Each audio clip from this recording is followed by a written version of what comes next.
یہ کہ ایک آنا تھا، ایک یہ کہ ایک آنی تھی، یہ مسئلہ۔ اب جو بھی مسئلہ اس کو پورا وہ کریں گے، ابھی ہم اس بلڈنگ کو توڑوائیں گے اور وہ ڈائریکٹر ڈیمولیشن اور ڈائریکٹر آئیں گے، وہ ہم کو بتائیں گے۔ اچھا سر، یہ بتا دیجیے گا یہ جو سیل کی ہے آپ نے عمارت جو کہ پیچھے ہے، یہ تقریباً 1.5 سال قبل بنی ہے؟ کون سی؟ یہ جو برابر میں آپ کی آرکیڈ جو بنی ہوئی ہے، یہ 1.5 سال قبل بنی ہے؟ اس کا مجھے معلوم یہ نہیں، اس کا معلوم نہیں آپ ہے۔ ایسے کیا ہیں؟ میں انسپیکٹر ہوں، اس پہ مجھے معلوم آپ نے نہیں اس حوالے سے کوئی تحقیقاتی نہیں، ابھی نہیں ہے، ابھی نہیں ہے رپورٹ۔ وہ اصل میں آپ نے ڈائریکٹر مجموعی طور پر شہر میں لیاری میں ٹاؤن میں جو ہے وہ کتنی عمارتوں کو ڈینجرس اور اس کے علاوہ یہ بتائیے غیر قانونی قرار آج دیا؟ ابھی وزیر اعلیٰ سندھ کی میٹنگ ہو رہی ہے، وہ میرے خیال 400-500 بلڈنگیں ہیں، اس کے بارے میں وہی بتائیں سر گے۔ وہ تو ڈیسائیڈ کریں گے، آپ نے کیا ہم کچھ نہیں کر سکتے۔ ایس بی سی نے کتنی لسٹ ایس بنائی بی ہے؟ سی کی لسٹ جو بھی ہے وہ ڈائریکٹر آ کے وہ ہمیں بتائیں گے، وہی کر سکتے ہیں، میں آپ کو کچھ بتا نہیں سکتا۔ آپ کا کام کیا ہے سندھ بلڈنگ کنٹرول اتھارٹی میں؟ ہمارا اگر کوئی مسئلہ ہے،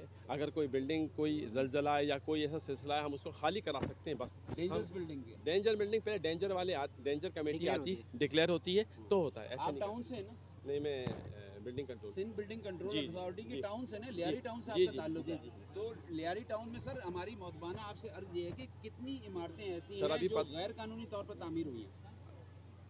کتنی ہے اندازہ بھی آئیڈیا نہیں ہے اس کا، آپ آئیڈیا کبھی آتا ہی نہیں اس کا نہیں، مطلب؟ آنے کا پتہ نہیں ہے، الگ الگ ہے نا۔ ابھی میں آپ کو کیا بتاؤں کہ صحیح نیا بات میں ہے، بہار کے اندر ہے، یہ پورے لیاری ٹاؤن کی مجموعی طور پر صورتحال جاننا چاہ رہے ہیں کہ کتنی عمارتیں غیر قانونی بنائی گئی ہیں؟ ایس بی سی نے اپنی رپورٹ بنائی ہوگی نا، سالانہ رپورٹ بنتی ہے؟ سالانہ رپورٹ تو خیر وہ ڈائریکٹر کے پاس ہے، وہی آپ کو بتائیں گے۔ لیکن بات جانتے ہیں آپ، ڈائریکٹر ہی بتائیں، میں خالی صرف مجھے حکم آتا ہے کہ ہم لوگوں کو انسپیکٹر ہیں، ہم لوگ کہ یار یہاں پہ جانا ہے، اس کو خالی کرانا ہے، ہم اسسٹنٹ کمشنر کو بولتے ہیں، تھانے کو بولتے ہیں، کھڑے جاتے ہیں، بھائی مہربانی کر لیں، یہی سلسلہ ہوتا ہے، اس کے علاوہ حل نہیں۔ اچھا سر، ایک چھوٹی سی عرضی یہ تھی کہ یہ بتائیے گا کہ ایک انسپیکٹر جو ہے وہ ایک انسپیکشن کے ٹیم کا کام کرتے ہیں، ڈی جی صاحب کو بھی معطل کر دیا گیا ہے اس والے واقعے کے اوپر، 27 جانیں گئی ہیں، تو یہ بہت بڑا ایک ڈیزاسٹر ہے۔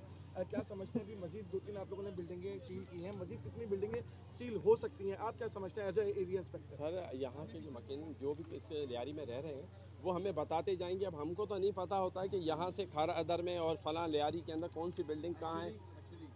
جب واقعہ ہوا 10:45 بھائی ایک منٹ نا، سوال پہلے کر لیں ہم لوگ، تو پھر اس کے بعد آپ ان سے بات کریں۔ جی سر، کیا کہہ رہے تھے آپ؟ مطلب جو بھی بلڈنگ کے لیے ہوتا ہے مسئلہ تو پہلے جا کے مکینک فون کرتے تھے یہ مسئلہ ہو گیا، میں رات کو ہی ہم چلے جاتے ہیں، کوئی ہو نہیں، اپنی بل بوتے جا کے اس مسئلہ حل کراتے ہیں۔ کل بھی میں اور میرے ایک انسپیکٹر نے ہم نے جا کے خود کرایا، لڑائی جھگڑا یہ ہمیں فیس کرنا پڑتا ہے، ہم اس کے علاوہ کچھ بھی نہیں کر سکتے۔ جو بھی کریں گے، اب جو بھی سلسلہ ہوگا، ڈائریکٹر صاحب آ رہے ہیں، اب ان سے بات آپ اپنا نام بتا اچھا سر، یہ بتاتے جائیے گا کہ اب تک آپ کے ڈائریکٹر نے کوئی ڈائریکٹیوز دی ہیں کہ کتنی عمارتیں ہیں جنہیں سر گرانا؟ ابھی نہیں بتایا، ابھی فی الحال اس کی بات کری، ایک یہ ہے اور ایک آگے ہے اپنا آگرہ تاج کے اندر۔ یہاں پر صرف ایک عمارت گرانی یہ ابھی یہ مطلب ان کو ڈینجر بلڈنگ نے کہہ دیا یہ اس کا ہوگا، اس کا وہ ڈائریکٹر صاحب بتائیں گے۔ کب ڈیمولش کریں گے؟ بس سر مہربانی سر، تھینک یو۔